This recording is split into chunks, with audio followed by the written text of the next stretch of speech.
On 14th June 1950, Sabrimala's main temple, mandapam and storeroom were found to be destroyed by fire.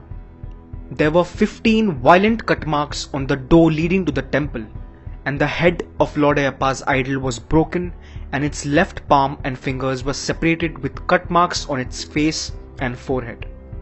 An axe was found at the spot of this incident. K. Keshav Menon, Deputy Inspector General of Police, Special Branch, Criminal Investigation Department, concluded that circumstantial evidence suggested it was a Christian conspiracy. The two most probable reasons which might have led the Christians to do this could have been the following. The area around the Sabrimala temple was regarded to be sacred by Hindus and considered to be Lord Ayyappa's garden, and the Hindus opposed the hunting of wild animals by Christians who lived at the base of the Sabrimala hill. People of all castes would come happily to Sabrimala without any sort of discrimination. This made the Christians jealous because they couldn't absorb the poorer Hindus into their religion, converting them to Christianity. 68 years later, another attack was made on the Sabrimala temple. This time, a systemized and intellectual one. On 28th September 2018, the Supreme Court of India overruled the age-old tradition of Sabrimala, allowing women of menstruating age to enter the shrine. While the female devotees of Lord Ayyappa have been protesting against this monstrous decision, let us have a look at the females who have tried to barge into the temple. Kavita Jakkala, a journalist. Rehana Fatima, a Muslim. Kanak Durga and Bindu, both backed by the CPIM, the same communist party which is ruling Kerala. Bindu is a Maoist activist and has criminal charges pending against her. What is common among all of them? None of them are Ayyappa devotees. Whereas the female Ayyappa devotees took part in the Ayyappa Jyoti, forming a 756-kilometer stretch to protest against the Supreme Court decision. Not only this, when the Supreme Court gave its 4:1 verdict on Sabrimala, out of the 5 people who formed the constitutional bench, the only person who differed with the majority view was a woman, Justice Indu Malhotra. Why? It is simply because the Sabrimala tradition is not a case of gender discrimination at all. Mainstream media has grilled into the minds of masses that the tradition is all about ban on women and women being impure during menstruation. The mainstream media didn't even show the atrocities that are being committed on the devotees. An Ayyappa devotee died of a skull injury by the CPIM workers. How many of you knew this? Instead, the masses believe it is the devotees who are the goons. The fact is, women are allowed in Sabrimala, but only those women who are capable of menstruation, that is, women who have reproductive capabilities, are not allowed. No, it is not because menstruating women are considered impure. If that was the case, the tradition should have banned women only during the 5 days that they menstruate. But it is not so. Instead, an age group of only menstruating women do not go into the shrine. So the right way to frame this entire thing is this. Since centuries, the female devotees of Lord Ayyappa, who happen to have reproductive capabilities, choose to stay away from the deity at Sabrimala unless they reach menopause or haven't reached puberty. But this thing has been entirely twisted, and every damn layman keeps repeating menstruating women are banned in Sabrimala. There are 140 temples of Lord Ayyappa in Kerala alone.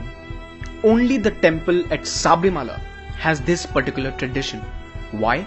Because in Sabrimala, Lord Ayyappa is a celibate deity, that is, a Naistika Brahmachari. Not only a Brahmachari, a Naistika Brahmachari, which means eternal celibacy. So here is a situation, or here is an instance where the institution is dedicated to a celibate deity. That's point number one. You mean the deity is celibate? The deity is celibate. There is absolutely no two ways about this particular fact that the deity's character is celibate. That is the nature of this particular deity. So the deity of the Sabrimalite temple is a celibate deity. Exactly. So for me, that particular framing of this question is important. The deity in the Sabrimala temple is celibate.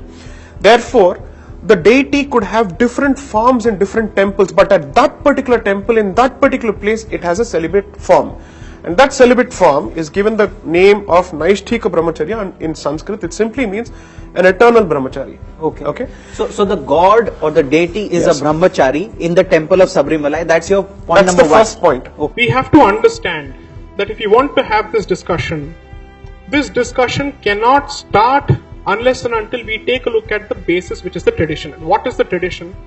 Every temple has a tradition with respect to the mythology it subscribes to, the history that it subscribes to, from where the tradition flows.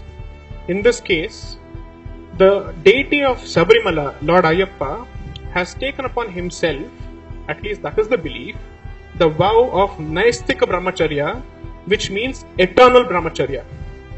Naisthika Brahmacharya is equally a tradition which is observed by a lot of sadhus who are not meant to come in touch with women at all, and this is not based on misogyny.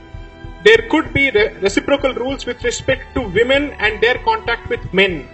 It's not something that is entirely directed at women based on discrimination. This is the worst possible myth that somehow these people, the spin masters, have managed to put it out in public domain.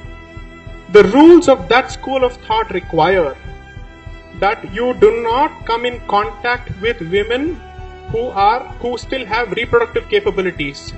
Now they've twisted this entire argument, and since we are all adults here, I'll have to make this point. We've twisted this entire argument to say this is based on your hatred of or your stigma associated with menstruation. The argument has gone to that level. There are temples in this country which worship the physical process of menstruation. The Kamakhya temple. Who doesn't know this?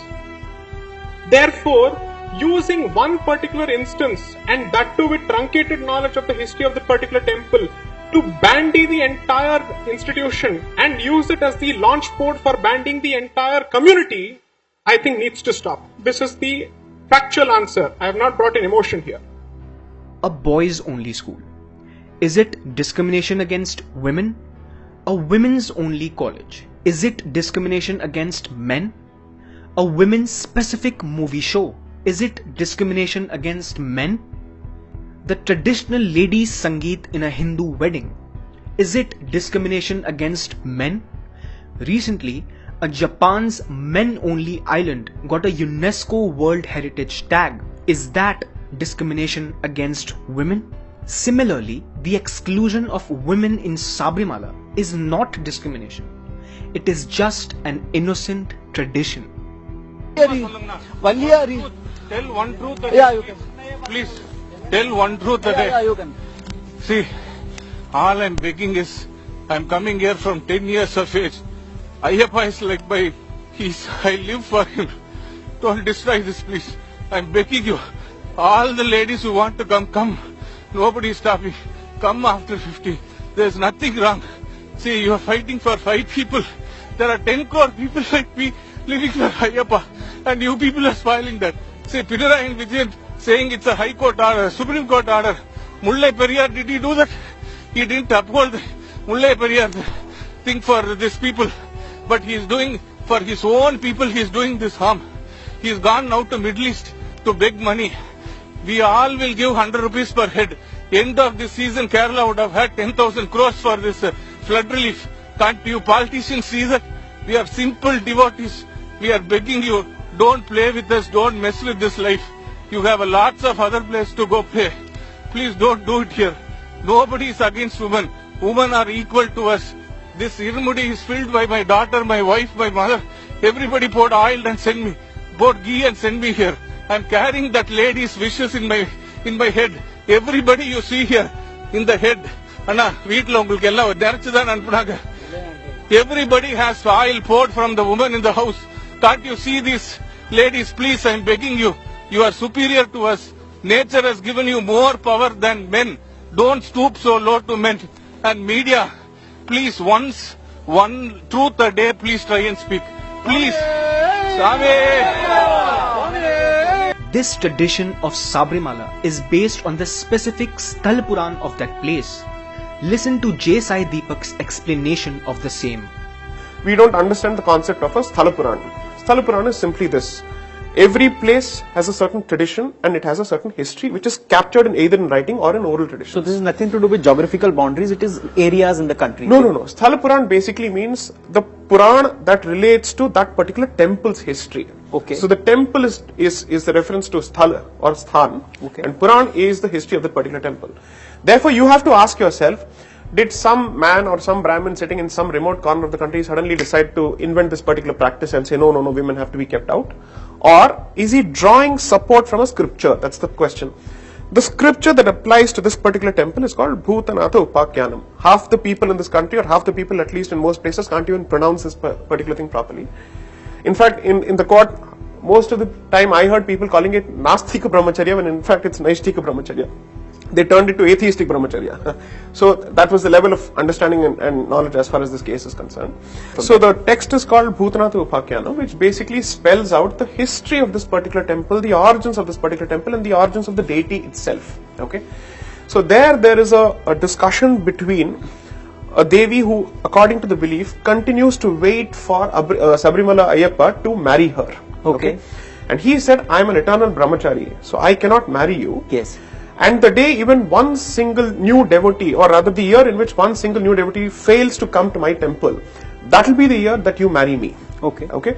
So the tradition is that she is waiting for that particular year to happen. Yes. Okay. Now there's a decent chance that most people with their liberal, secular, modern values may say, no, this is just superstition. But who is to decide what is superstition and what is religion? Okay, that is for people who put faith in that particular system to decide. You mean all the people who have faith in the Sabrimala temple? Who Exactly. Unless and until you have faith in that particular tradition, you can sit in your armchair and you can continue to poo-poo that particular tradition, but you have no skin in that particular game, you do not have a dog in that particular race. So as far as I am concerned, your opinion is just an opinion, it may not even be an informed opinion. In order for you to gain access to a particular institution or a particular club, so to speak, whatever you call it, you need to put faith in that you need to go by the rules of that particular game. So is the case with Sabrimala as well. I gave this example even in my written submissions, which is, let's say there is a Ganesh temple in Delhi, there is one in Sarojini Nagar, and there is a Hanuman temple in CP.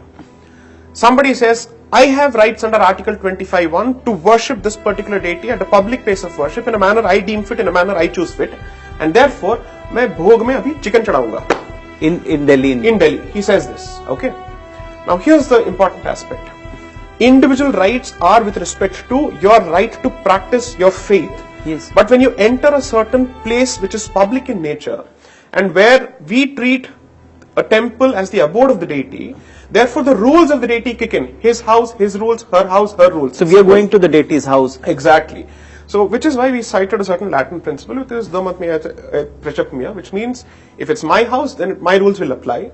So as far as we are concerned, temple according to us is the abode of a living deity, as a consequence of which the rules of that particular place will be informed by the deity's wish, and there can be no two ways about this. Why are the communists and the Abrahamic religions so damn adamant on destroying the tradition of Sabrimala? Simple. Sabrimala pilgrimage is the largest annual pilgrimage in the world, with about 17 million people visiting the shrine every year. Obviously, if the modern day Asurs attack this and win over this, it is a huge blow to us Hindus, and our backbone is broken. This is how civilizations are defeated. Today it is Sabrimala, tomorrow it will be something else. And this attack is not something new. This has been happening since 1,000 years. This is precisely how we Hindus have been limited to just the landmass that we are on currently. Yes, Hindus are in danger, and if we do not wake up now, we let them destroy us all. It is interesting that Lord Ayyappa is considered to be a symbol of unification of the Shaivites and the Vaishnavites. This time, Lord Ayyappa is uniting the Hindus of the south and the north to fight against the atrocities that are being committed against us. Wake up now or see our culture being vanished right in front of our eyes. Please share this video with as many people as possible to open their minds about the issue surrounding the Sabrimala temple. Not only online, make sure you explain the issue to at least 5 people around you. Thanks a lot for watching the video and subscribe to FMF for more such content ahead.